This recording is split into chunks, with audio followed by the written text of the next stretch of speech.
Dave Keilitz, you're being honored as one of our Mid-American Conference Hall of Famers this evening. Talk about what this honor means to you and an opportunity to celebrate your career. Well, it's huge. I was thrilled when Marcy Weston from Central Michigan called and told me about it. I was totally surprised.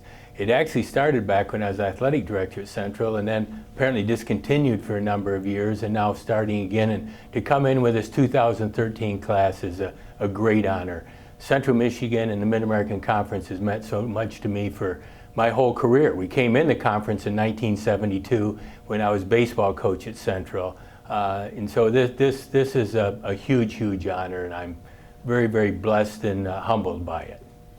Your entire life has been centered around Central Michigan athletics. When you look at your time as a student athlete, to as a coach, to as a director of athletics, and that's kind of a unique aspect where you've spent so much time at one university, yet really elevated and expanded your role with the university itself. Well, I was very fortunate.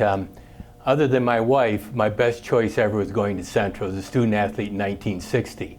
Had an opportunity to play ball there, then had an opportunity to coach there as assistant coach, or JV coach, and then head coach for 14 years, and then had the opportunity to become athletic director. So I was at Central for 35 years. Would have remained longer, and then this job as executive director of the American Baseball Coaches came along, which was a tremendous opportunity. And I didn't feel I could take that because soon I felt we couldn't leave Central or Mount Pleasant. But they offered me a deal I couldn't refuse, and that was move the headquarters to Mount Pleasant. So that allows us to remain a part of Central even well after I've left there in a professional capacity.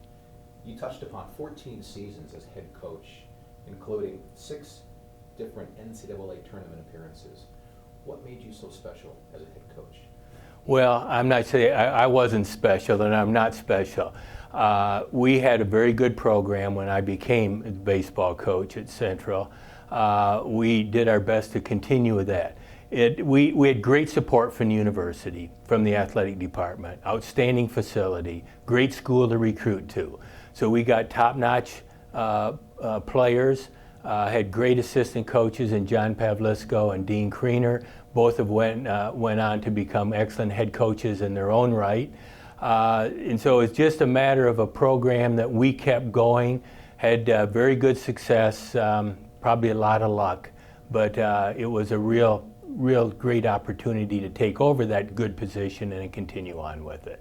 And your time as a director of athletics over a 10-year span, every one of your coaches earned the opportunity to be coach of the year in their respective sport. Certainly that reflects on your leadership. Well, that is really special. We had a great staff, a great group of coaches, wonderful student athletes, good facilities to work with. Once again, the university supported us extremely well.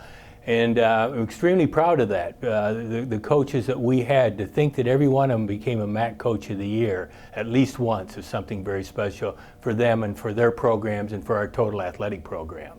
Obviously, baseball is a passion for you and your role with the American Baseball Coaches Association. Talk about that lifelong commitment that you have with them now. Well, I've been former president of the American Baseball Coaches Association and then served on the board of directors. I was actually chairman of the baseball committee when I was athletic director at Central, and I got a tap on my shoulder at a game one night in Omaha, and the chairman of our board of directors, I'd missed the meeting that morning because I had to be out to the stadium, but Bud Daniel, the chair of our board of directors, said, "Dave, can we talk afterwards?" Well, I went back to the hotel. There's 9 or 10 board members there, and they said that Dick Berquist, our executive director, announced he's going to retire in a year, and they'd like me to take over as executive director. So that's when Sue and our boys mulled that over and decided to do that. I stayed the next year at Central as AD and then took over. But it made it a lot easier when they did move the headquarters to Mount Pleasant, so we can remain a part of the community in Central Michigan. But it's a great job. We've got 6,800 coaching members of all levels, college, high school, youth. We have our major convention each year. It's a wonderful opportunity to try and make the sport of baseball better for our coaches and our student athletes. Throughout your entire career at Central Michigan, what would you say is perhaps one of your greatest achievements? I think consistency as a coach and as an athletic director. We had good years every year with not only the baseball team when I was a baseball coach, but just about all of our teams when I was athletic director. It was something that was great people. I guess probably if I could mention one thing about the success of Central Michigan athletics has been the people. That's what it boils down to. The coaches, the staff, the student athletes, and we've always had that. And tonight you go into the Mid-American Conference Hall of Fame. Yeah. What a great honor.